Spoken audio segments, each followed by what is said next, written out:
Hello and welcome to the Manitoba School Boards Association webinar on overcoming decision impairment. My name is Janice Arnold. The original air date of this webinar was in January 2013, and this version is being recorded without a live audience. Therefore, the questions asked by participants at the end of the original are unavailable. Normally during a live webinar, I'll ask a few questions through this type of poll here, and they're often included to provide a quick picture and help steer the conversation. But let's go on to the presentation. You'll see it come up now, and I'm just starting my webcam. Do you sometimes feel that your board is just spinning its wheels?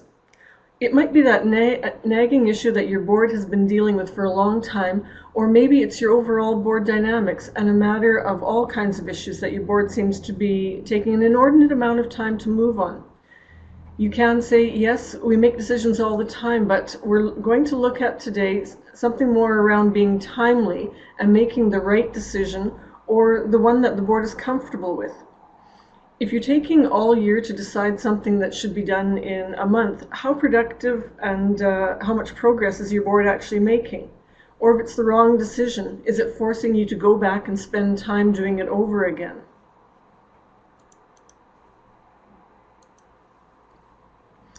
Today we're going to look at some of the symptoms, which if you'd like to note, and you can use these to bring up with your own board. They can be some of the arguments if you're looking for some to make some changes. A second set of arguments or reasons for your board to buy in and make some changes is to look at the impacts of not making a decision. So we'll also cover a few of those. Some quick fixes for some smaller issues, and we'll also look at how to start on moving forward if you're dealing with some ingrained board dynamics when fundamental changes are really needed. So finally, we'll also look at some practical processes or exercises that you might want to try. I also have some resources that you can use to help you with the practical processes that I'm going to go through. So if you'd like to see those at the end of the webinar, you can contact me and I would email them to you.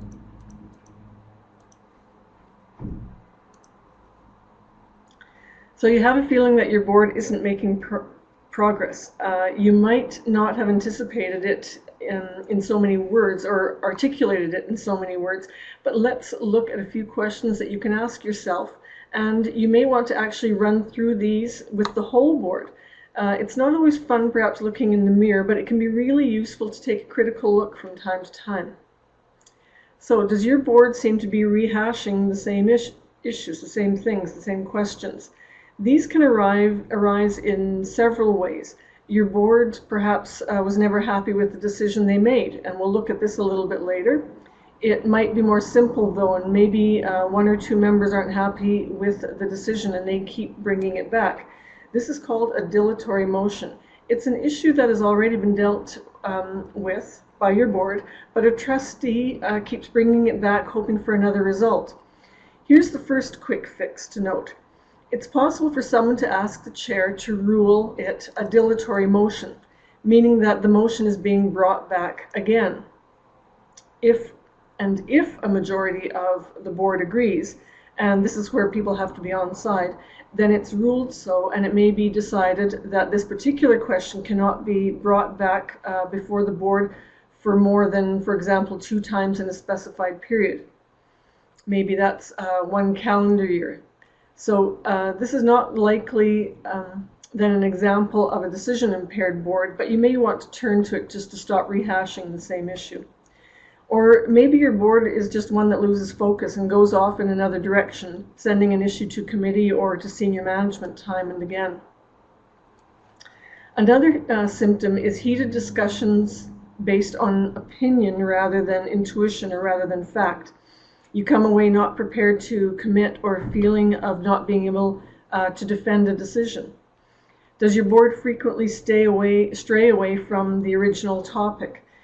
It can be tempting to share anecdotes that are vaguely related or to use the agenda topic to steer across to a different pet project. Or also are there wild card issues that are allowed onto the agenda at the last minute. that can ask for a decision with no prior preparation. Here the chair needs to take control, and that's another quick fix to note. Do your trustees feel confident explaining to the public why a decision was made? If you can't explain it or back it up, the decision may have been made for the wrong reasons.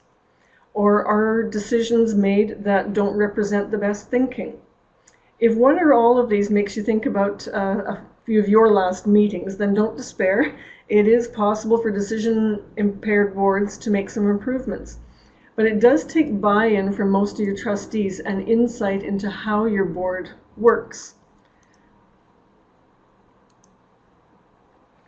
Now, if you haven't considered the effect of not making decisions, then look no further than the impact on your board's work, the perception that the public has of your board, or the impact on your administration and the school division as a whole. Then it's time to take a step back and take a critical look at how your board operates. The impacts can be great. They can take years to correct and eat up resources and time, not to mention the loss of productivity and innovation. So if you're looking to get buy-in from your board or on making some changes around decision making, take note of these next 4 points. A stagnant board first. A board that continually puts the same issue on the agenda time and again to keep rehashing it is really a stagnant board. Or if it's continually referred back to committee for inconsequential information. It can also be a way of putting off a required decision, one that you're not comfortable with perhaps in your community. This not only creates a block on the issue, but it can also eat up valuable time that the board should spend doing other things. For all the times that you've spent, that you've put a half an hour on the agenda for the same issue, imagine what else you could have done. Of course, there may be a good reason to ask a committee or perhaps senior administration for more information. And then, however, the onus then falls on the whole board to make sure that they're getting the information that they need to make the decision. At the beginning of this webinar, I noted that it could be either one issue that keeps coming back or an ongoing matter before the board, and it's a matter of board dynamics. Here's a way to start a quick fix if it's just the one issue that you can't seem to get past. Did you ask for all the data in the first place? Be clear exactly what you're asking for, write it out if need be, and give a deadline of when you want that information brought before you so that you can make the decision. Is the information that you've asked for crucial to making the decision? Ask yourself if it's really required to move ahead, and will it impact the decision. Otherwise, a senior administration or this ad hoc committee might be spending time researching for nothing. Are you sure the committee or senior administration understood what you asked them for? Don't be vague. They can't read your mind.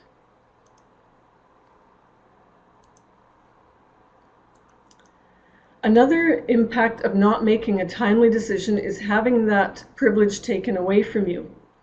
In the absence of a timely decision, you need to be careful that the decision isn't being made for you in the vacuum that you've created. Trustees were elected to make decisions, and that's what the public, senior administration, and students are really expecting of you. Trustees very often have the most information that anyone will have, and therefore they have the vested authority to make decisions, having weighed all that information. An example of this was played out quite recently in the province's initiative to amalgamate some of the rural municipalities. You might be familiar with what happened with the village of Dunnottar. They were being forced to merge with St. Andrews, and they have a population of 700, and they managed to pull 200 people out to protest. Residents argued that even if there were 700 in the winter, their population swelled to 2,000, maybe 4,000 in the summer. What happens here is part of a growing trend. It even sent some of the most disengaged people to the keyboard. Legislators didn't take into account the growing trend of community activism in rural and small municipalities. In the past, in communities such as this, if a Reeves phone rang 5 times on the same issue, they knew that there was big trouble. Now you may not have the luxury of taking 6 months to make a decision. Now, a board might not even know that there's an issue brewing until an entire website pops up opposing the latest initiative. Rather than talking about it in the coffee shop, people are talking about it more and more online. What if your entire public gets behind a more inconsequential piece of information and then pushes it to be the most important piece, and the majority of your board feels obligated to go with it? If they knew everything and if everything had been communicated, that might not be the case. So don't allow your board to lose its authority to make the decision. If it happens once, it can start to be seen as a way to push the board around. So don't get me wrong now that you need to rush into a decision. Take the time that it takes, but if you see that a decision can't come immediately or be made immediately, communicate that to your community and consider communicating in a manner in which they want to be communicated with. Is it the coffee shop or on social media or in the local newspaper or some other way? There may be several ways that you're going to have to communicate.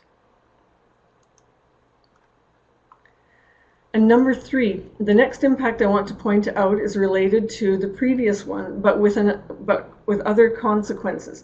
And this one is that of wasting valuable time and resources. By way of explaining this, I'll use another recent Manitoba example, and it also had to do with amalgamation, but this time it was of rural credit unions. The credit union board, or let's think of it as a subcommittee, hadn't provided the decision makers, or consider your whole board, or the members with all the information they needed. More importantly, they hadn't communicated the consequences of making the decision to not move ahead with the amalgamation of a couple of credit unions. The members, therefore, they decided against it. This was actually an unworkable situation because they were going to be driven out of business. The board then had to spend the next 8 months going back over all the information with its members and explaining it and outlining the consequences specifically. Once brought fully into the picture, the members saw that there was no other choice but to amalgamate. So the impairment is being caused by not having enough or perhaps the right information. If you need a decision to move forward, be prepared to get the homework done and present it well. Be clear on what information is needed, when it's needed, what the consequences are, and which decision points are going to carry the weight. Bringing all this forward will allow your board the confidence in the decision they make, and bringing this forward in a timely fashion will make for a timely decision. And make sure you hold whoever is gathering the information accountable for bringing it forward in a timely manner. If you're pushed into making the wrong decision, it can waste a whole lot of time and resources. The last impact I'd like to note, and that you might be able to use to get buy-in for some changes if that's what you're looking for, is that if you are not making decisions, then maybe it's time to ask how productive, progressive, or innovative your board really is. Are you bringing new business and new ideas to your agendas? Is there some hesitation, or is it a board that's nervous about making those bold decisions? Take a look back at the last 2 years of agendas and see if you're just housekeeping. That can have a tendency also to get you involved in too many operational issues. You're hesitant to take on those next new things, or is it too difficult to get past them so that you just avoid them altogether? Or maybe any decision is going to bring up old animosities and party lines. This brings to mind a couple of quick fixes. And these are ones that the chair can steer by what gets put on the agenda. If it's the case here, as in number 4, you don't have to start out by bringing up a division-changing initiative right off the hop. Start small and get the feeling of accomplishing something together as a team. Start with something that everyone can get behind, and it's easier, and that it's easier to make a decision on, and then just move forward. Maybe those small changes and decisions will create some excitement for something bigger, and then you can build from there. Another fix here is to try preparing your board in advance that at the next meeting a decision will be made. You write that directly on the agenda, Or you can just tell them at the end of the meeting that next time you will be deciding. Prepare them to come in with that mindset. And if you're looking at people having to miss a meeting, if they're coming in there knowing that the decision is going to be made at that meeting, then everyone is ready.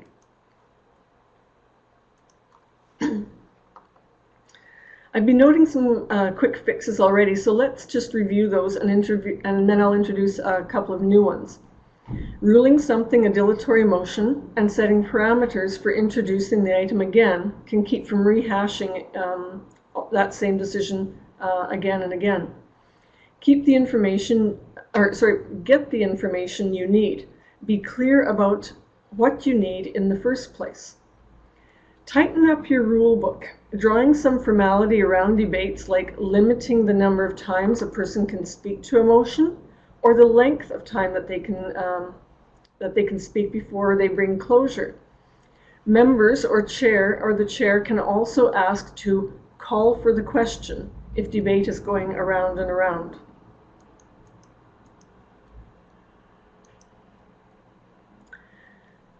As the chair, you can also keep wild cards off the agenda. Start small and build towards successful decision making. Build up to making those big decisions. Let your board know that a decision will be made at the next meeting. And if debate starts to go astray, ask the speaker to come to the point, or perhaps someone else at the table wants to just call for the question. And then there's meeting format. Have you considered at all the time and setting of your meeting? I had a friend who came to me recently and said that she was chair of a committee, and despite the fact that they all agreed that the meetings went too long, she was having trouble making them shorter. In the end, she made one quick fix that helped a lot. Instead of having their dinner before the meeting, she moved it after the meeting. People were getting too comfortable and maybe lethargic having eaten prior. So having the meal at the end or having some small reward at the end, people want to get through that. And years ago, I was also part of a slate of annual meetings with a number of customers. The manager of our department decreed that those meetings would be held in the smallest, most uncomfortable room and only served coffee and water. We got right down to business. You don't have to become draconian in your settings and tone, but you might want to consider some small tweaks. Okay, so moving now to some bigger proactive measures aside from the quick fixes. Before you start thinking that there's a quick fix for all boards, let me say that it can also be a little bit more complicated than that. After you get buy-in or belief in the need for change, you need to find out the root of the problem, and that takes some self-assessment. It's not just the individuals on the board, but it's really a look at your board as a whole. You can't just say, we can't make a decision and then try a whole bunch of these quick fixes. It might be more helpful to look first at why you're having problems making decisions. I've done some in-person sessions with some school boards where they want to explore decision making, but what I often do first is a teamwork exercise that has them first assess what type of team they are, and you get to know how the other person likes to make decisions. If you want to start out in the most simplistic form, you can try asking a few simple questions of your board. How do individuals in the group prefer to make decisions, process information, and set priorities? Sometimes people need a lot more time to digest something, whereas others just want to go quickly and on a gut feeling. Maybe look at what are the strengths and weaknesses of individuals, because both of them can serve as a useful purpose on the board. Next, in what ways do the differences between individuals lead to either conflict or harmony on the board? Sometimes opposing methods work very well together. And what are the board's overall strengths and weaknesses? Try to recognize if there's a balance in decision-making styles, or if the group is top-heavy in one area and not so much in another. If you'd like to delve a little deeper into some simple questions, there are a few tools out there that can help, but I'll highlight here just 3 for the sake of time, and I'll give you an idea of what you're looking to do. The first is Myers-Briggs Type Indicator.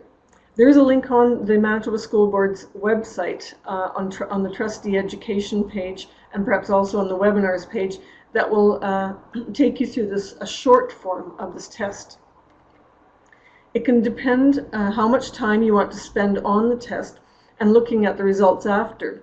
But you can look at it independently or go to much greater lengths and have someone work through it with your board and then assess it as a group. There's also the Curtin Adaptation Innovation Tests. They look to try to measure the style of problem solving and creativity. The third one is called Leadership Spectrum Profile. Let's take a closer look at it. Okay, I'll just flip over. This profile identifies 6 decision-making styles that an individual is likely to favor. The first type of person, the inventor, really looks for innovation and survival. Second, a catalyst, they're looking for fast growth. Let's move on. The developer looks to manage risk and establish order. The performer, they want to maximize results and improve processes. The protector, they're looking to maintain success and support culture, the current culture within the division. And the challenger is really positioning for the future. So this self-assessment tool has you start by looking at the individual and then takes it further to think about how different styles of board members can still work together. I'll talk more about it at the end, but this is the start of practicing to make decisions. It's also what I was talking about in the previous slide, looking at the root of the problem. You've likely heard the saying that goes something like, there's no problems, it's only opportunities. That's what this focuses on. It directs boards to approach a decision by looking for ways that competing decision-making styles can work together. As I also said earlier, it's not a quick fix. It takes some work and commitment to make it work. If you'd like to try this, there's a quick one-page resource that I can offer you if you contact me at the end of the webinar. It provides a table that you can use for both individual assessment on your decision-making styles and then steps to look further at your board as a whole. Once you've taken that critical look at your individual decision-making style and then your boards, there's some concrete processes that you can use to walk through a decision. There are lots of exercises for this too, but again, I'll show you just a few, and I have some resources for these as well if you're interested. The first is again a set of simple questions. They are directed at the decision before you, the one you're going to make, and not really at your board dynamics. You can use one or several of these to help you focus the question, and they can be used over and over again for different decisions. You can think of it in terms of making sure you've covered all bases as you assess a question. So really what you're looking to do is say, is this a priority? And what is the objective? Is there clarity on what you're asking? And what are the facts? What are the decision options? What are the decision criteria? On what will you base the decision, or perhaps which is a more weighted area? And what is the decision-making process? If you take one or a few of these questions, sometimes it helps you really focus what you're looking at and can be very helpful in bringing about a decision. You're looking at really the decision itself and not being carried away by the emotions around that decision. Another process to try is not with direct questions, but to look more at the consequences of a decision from different angles. So whereas the other one brought out questions to ask around the decision, now we're going to look at, once you've made that, and try to assess the pros and cons of the consequences. This is one example, and I've shown it before, but there is no one-size-fits-all, so it's not going to work the same for every division. The point is to take different areas, such as cultural expectations, and weigh the decision you want to go with against the norms in your community. Is this what they want, what they need, or what they expect? Will this work in your community? Will they accept it? Again, you can weigh your decision against some or all of these areas, and you can add to them, of course. Maybe you want to add your own division's vision and mission, or maybe you want to look at the question in terms of student achievement. What will the outcomes be there, the consequences? One thing with this particular process, you should review it from time to time. Just like your own values may change, society's expectations or the social expectations of the community may change, or the legal requirements that influence the decision. This piece goes hand in hand with good community engagement and an engagement strategy to stay on top of what your community is thinking. I like the last part here at the bottom that says action and review, because it's really telling you that you must make a decision. I know at times it's hard, and there are not, it's not that these aren't for everyday decisions. We're talking about the big ones, the more complex ones, the ones perhaps that when you think about delaying the decision, think back to the beginning of this presentation and the impacts that that can have. Tell yourself that you are the ones with the authority to make the decision, so make the decision that's best at that time, take action, and then you can still go back and review if you like. If the decision wasn't right or it needs to be fixed, then you can fix it, but do it. Make the decision. So, looking at this diagram now, take the temperature of the community. This is ongoing, as I said, and speaks to effective and up-to-date community engagement. Stay on top of legislated requirements. Stay on top of board evaluations. They should be annual, and things change. Perhaps the board's views on things and their vision and mission change. Review board policies, in particular those around standards of conduct, integrity, conflicts of interest. These can change too. Work together as a group. As an individual trustee, of course, you don't have the authority to make decisions. It's with one voice that you govern.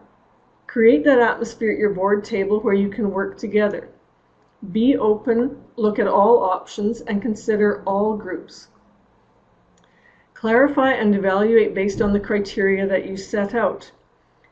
Then take action and review. And there might be a range of actions available. Here's one last practical process for decision making that I'll mention. Again, I can provide this as a resource, but I'll also add that if you have questions arising out of this webinar, you can also contact me for that too. This process takes some practice, but it's an option that you might try, although you might want to read up a bit on first. The original author is Edward de Bono, and if you like, in an in-person session, I can also walk you through this exercise as practice for decision making. The point is to look at a decision from different angles. New information comes to light, or new arguments can be made. More weight might be put in one area than another once you look at it this way. But a simple explanation of how this works is that for a given decision, you take one or a few of these hats, as they call them, or really it's just ways of looking at a question. And then you have a discussion around that. For example, if you're discussing changes to maximum busing times, and you look at wearing the blue hat, the decision might center around the number of buses needed. You're looking at very practical processes.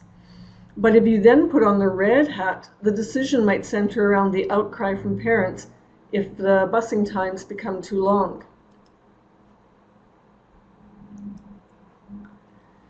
So that's really it in a nutshell. Let's go through a recap. Take time to look at the symptoms.